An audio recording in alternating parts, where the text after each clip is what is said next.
Bom, a gente está tratando do gozo das transgressões, né? Eu disse para vocês que é um capítulo grande e é denso e vamos trabalhar devagar.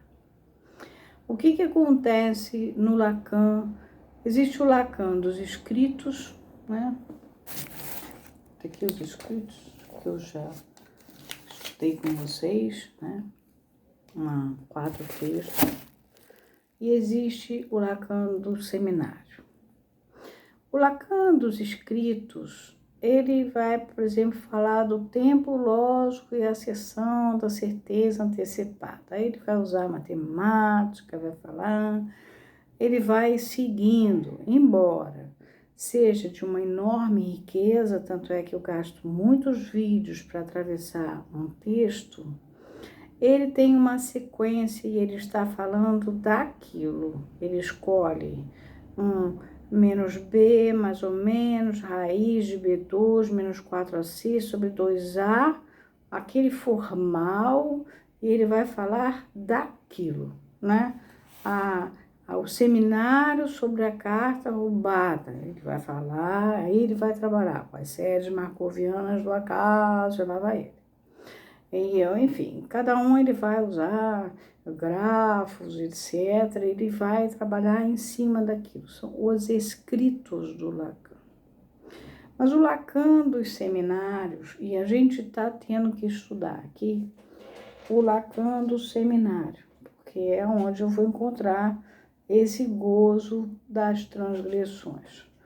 Por que eu peguei isso? Porque eu estou vendo transgressões não apenas entre os psis, que afinal eu trabalho na rede com psis, eu sou ao mesmo tempo uma profissional de saúde pública, eu me preocupo com notícias falsas sobre, por exemplo, o Covid, ou coisas assim, e ao mesmo tempo eu sou uma cidadã e eu me preocupo com as transgressões que acontecem dentro do sistema, pela própria impaciência. O Lacan fala disso no primeiro vídeo, quando a gente viu o início dessa conversa dele nessa aula, que a gente começou a trabalhar o gozo, que é a aula 15, ele lamenta que ele vai entrar de férias, mas ele quer adiantar isso, e ele fala na palavra impaciência.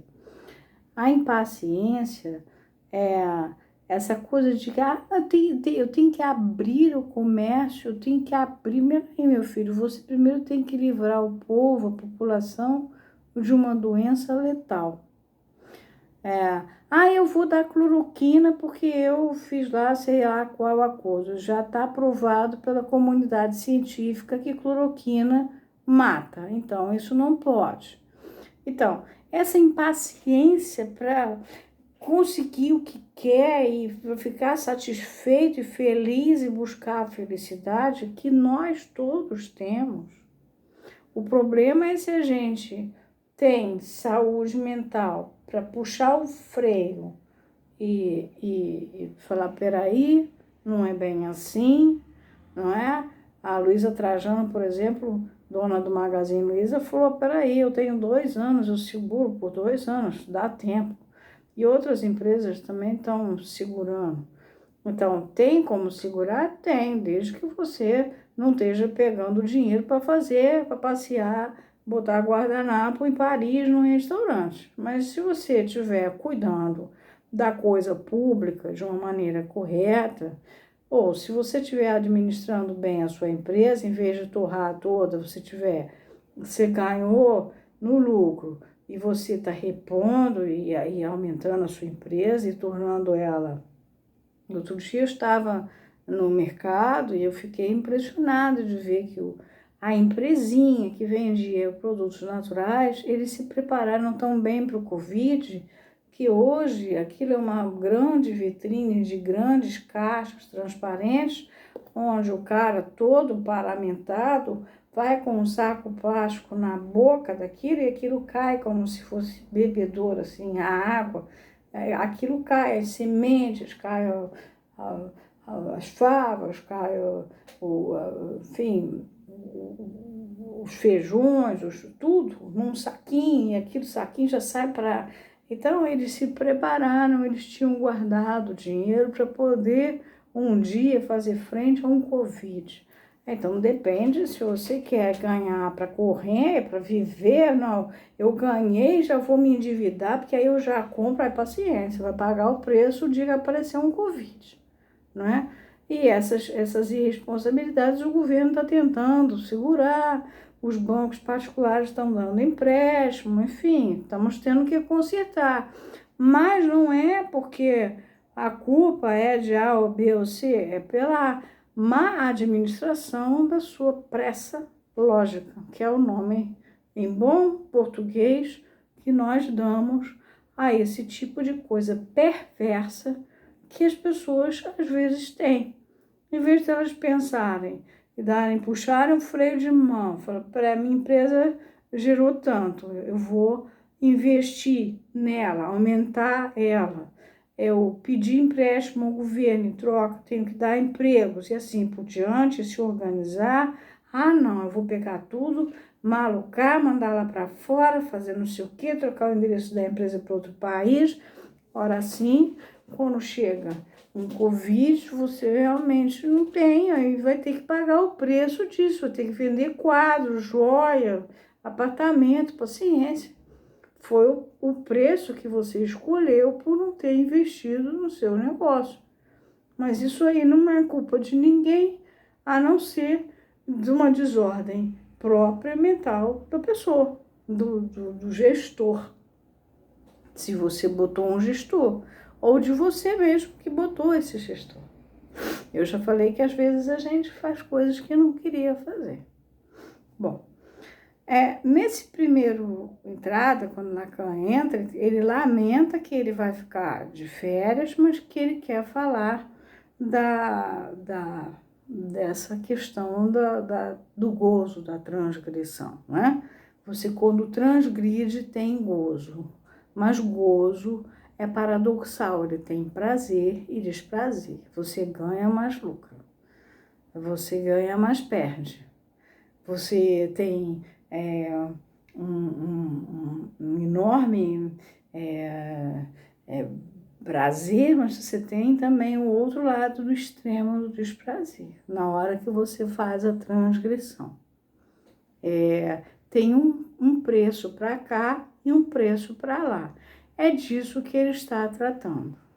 Agora, como todo seminário do Lacan, ele tanto pode estar falando da transgressão da Associação Internacional de Psicanálise com a qual ele está brigando, ele pode estar falando, no seminário é assim, de um caso clínico de uma pessoa que se trata com ele, que ele precisa mandar um recado para aquela pessoa, que na verdade ela está passando por uma pressa lógica, por uma impaciência e que ela está se atrapalhando por essa vertente perversa dela, que está ganhando o jogo em relação a outra vertente, porque o Freud diz o quê? Que é como uma moeda. Deixa eu ver se eu tenho uma moeda por aqui. Uma moeda. Tem uma moedinha de R$1, 1 centavo. De um lado tá a perversão, do outro tá a neurose. É assim. Agora, qual que tá de frente? Qual que prevalece? Então, o neurótico tem um tipo de texto, falei para vocês ontem, que é aquele assim, não é que eu quero ofender você, né? O Freud descobre isso com um analisante que fala, sonhei com uma mulher, mas não era minha mãe, né? Então, quando o analisante usa esse tipo de discurso, você já sabe que se trata de uma estrutura neurótica, que é a denegação. É um negar e afirmar. Não, mas não era isso. E como é que o analista faz? Você, qual é a diferença? Né? Mais ou menos a pergunta que a gente faz. Por quê? Porque é e não é. Era a mãe dele e não era a mãe dele. Ele queria ofender você e não queria ofender você. Por isso, qual é a diferença? Porque aí você liberta ele, porque senão ele vai ficar rodando num disco quebrado, tentando se justificar o tempo inteiro. E aí é da neurose isso, da estrutura neurótica. No problema quando o lado perverso ganha a guerra, a questão é eu sei, mas mesmo assim. Então eu sei que é perigoso sair sem máscara e expor a população ao Covid, mas eu vou assim mesmo, eu vou fazer isso. Eu sei que eu devia estar lavando a minha mão. Mas o que tem? Eu cheguei no mercado, aí depois eu debaixo d'água eu lavo tudo, eu lavo as folhas, eu lavo não sei o quê, e aí eu não preciso prestar atenção, imagina o Covid, isso aí só acontece com os outros, né? Eu sei que eu, na verdade, não posso pegar o jornal do vizinho só porque ele viajou e está lá na porta dele, e tá lá o jornal. Aí, em vez de eu comprar jornal, eu pego o jornal do vizinho. Esse eu sei, mas mesmo assim, é um outro tipo de fala que o perverso tem. A gente não trata na psicanálise de perverso, a gente só trata de neurótico. Então, ele tem que poder fazer afirmando. Ele não pode fazer afirmando. Se começa na base do eu sei, mas mesmo assim, eu sei que eu não posso transar com criança pequena. Isso é pedofilia, mas ninguém vai ver, né? E se vocês lerem os Salmos, por isso que o Lacan não toma a questão judaico-cristã à toa, é cheio de história que o cara fez a perversão, mas ele aí pede a Deus para perdoar ele e dar um jeitinho para ele, que afinal ele fez sim e tal. Ou então, ao contrário, ele está sendo vítima de um cara que não para de trucidar ele, e aí ele pede a Deus para que livre ele daquela situação. Então, essa jogada da perversão com a neurose, ela está o tempo inteiro. Eu estou excluindo a psicose, porque a psicose, você está com um consciente a céu aberto, é completamente diferente. A neurose e a perversão, não, elas são...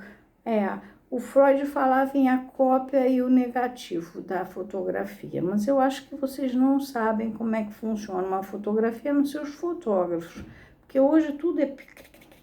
Antigamente você tinha o negativo, que era aquele negócio transparente, onde era branco só aparecia preto, onde era preto aparecia branco e tal, era o negativo. Então o Freud dizia, a neurose é o negativo da perversão, a perversão é o negativo da neurose. É a mesma coisa, só que um está de um lado, outro está de outro.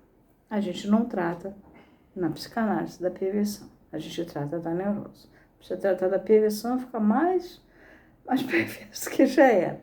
Você tem aí a ética da psicanálise em questão. Então, essa é importante entender que nós estamos trabalhando sim sobre o gozo das transgressões, que ele é paradoxal, nós já vimos, o gozo tem prazer e desprazer simultaneamente, que o lado perverso tem a impaciência, que a gente chama de pressa lógica, que a pessoa é dividida, tem um lado, então ela opera com uma certa marginalidade, embora ela seja aquele cidadão que paga os seus impostos, não sei o quê, daqui a pouco tem uma hora lá que ela precisa lançar a mão de um certo expediente que não é muito dentro dos cânones da lei, e ela usa. O problema é que esse próximo de quem ela se aproxima para resolver o problema, ou seja, que vira um objeto de quem ela vai fazer uso, e nessa hora ela ama, como ama uma batata frita, né? Ela não vai amar como fosse ela mesma, ela vai fazer uso. No caso que já aconteceu há muitos anos atrás, que eu vou contar, o camarada tinha emprestado uma casa que ele não ia vender nem nada e deixou morar um fulano lá, que botou a mulher dele, ficou morando na casa e ele não tinha que fazer nada. Esse senhor era rico. Na hora dele vender, ele disse, eu vou vender. Aí o cara inventou uma história, foi na justiça, falou que, afinal, que era isso, que era aquilo, que ele tinha direito, que não sei o quê. O que esse senhor fez na ocasião? Isso faz uns 30 anos. Esse senhor, ele até já morreu. Nem é tão senhor assim, mas ele já até morreu. Teria uns 80 anos hoje. É senhor, né? Ele arranjou um homem que tinha uma interface com a marginalidade. E esse homem encheu a casa, já que a casa era dele, tanto podia morar o homem para quem ele estava emprestando, como outras pessoas. Encheu a casa dele de prostitutas e travestis, que transformaram a casa numa casa de negócios sexuais. E aí, é claro que a tal família que estava estabelecida lá saiu de lá correndo e assim ele pôde vender a casa. Foi um expediente perverso? Foi. Se ele entrasse na justiça, ele ia ter que discutir, ele ia ter que se aborrecer. Naquela época a justiça era de outra maneira, não tinha tido nem constituinte, era outro mundo. O que ele fez? Ele arranjou um cidadão. Nessa hora, ele amou esse cidadão e esse cidadão amou ele porque ganhou um dinheiro para botar aquelas pessoas daquele submundo que ele conhecia dentro da casa do homem. Então foi um negócio. Agora, nenhum dos dois se sentia igual um ao outro. Então não tinha essa história de amar ao próximo como a ti mesmo. Nenhum achava que era igual ao outro. Ele fez uso desse senhor, que por sinal fez uso dele ganhando dinheiro. E a coisa se resolveu por aí. Então existem em nós duas vertentes. O problema é se você vira para o outro lado. O que você faz? Você vai viver disso? Ou simplesmente foi um uso que foi feito? Todo mundo sempre está fazendo uma pequena perversão, porque faz parte da vida. Um próprio masoquismo. Apanha do cara, mas não larga o cara. Apanha, não sei o quê. Ou então a mulher grita o tempo inteiro com ele, mas ele não larga a mulher. Isso é um masoquismo, isso é perversão. Agora, faz um mal, a que ponto, a que nível, é intratável, isso tudo é que o Lacan está chamando a atenção, e por isso é que ele lamenta que ele vai sair de férias, porque ele vai deixar uma sementinha plantada nas pessoas. Então, tanto ele fala dessa impaciência que o perverso tem, então tem que abrir todas as casas comerciais e vamos lá e que se dane o Covid nesse momento, como dessa bifurcação que todo mundo tem. Em algum momento, você, roubou um livro de uma biblioteca pública, né? Até a doutora Nise da Silveira conta que roubou um livro de uma biblioteca pública. Quer dizer, então tem sempre uma história que você fez um mal feito. Não é? Todo mundo fez um mal feito. O problema é se você quanto mais um mal feito. É sempre eu sei, mas mesmo assim. Ou se foi um mal feito, roubou bala da loja americana quando era criança. Né? Toda criança roubou bala da loja americana. É um mal feito? Estava errado? Estava. O problema é se ela sabia dentro da lei que estava errado ou se ela dizia para a lei, eu sei, mas mesmo assim, continuar roubando. É essa que está a questão que o Lacan está começando a levantar. Então, esse vídeo de quinta parte é uma retomada para a gente ir devagar, voltando. Por um lado, para explicar que o Lacan dos seminários, ele, na verdade, ele está falando em diversos níveis. No lado ele está brigando com a Associação Internacional, no outro ele está mandando recado para os jornalizantes dele, para os inimigos, no outro ele está usando a cultura dele para engrandecer o que ele precisa falar, e no outro ele está dando aula, de fato, de coisas da psicanálise e pegando detalhes de onde o Freud fez isso ou fez aquilo, por onde o Freud fez ou não fez, tá? Então, hoje a gente está vendo uma diferença entre o que é da neurose e o que é da perversão, né? Uns mecanismos distintos aí, tá? Nesse gozo das transgressões, a gente tem aquele que é o transgressor quanto mais e o que faz transgressões eventuais. Então, ele é quanto mais ou eventual, tá? E vamos encerrar por aqui hoje.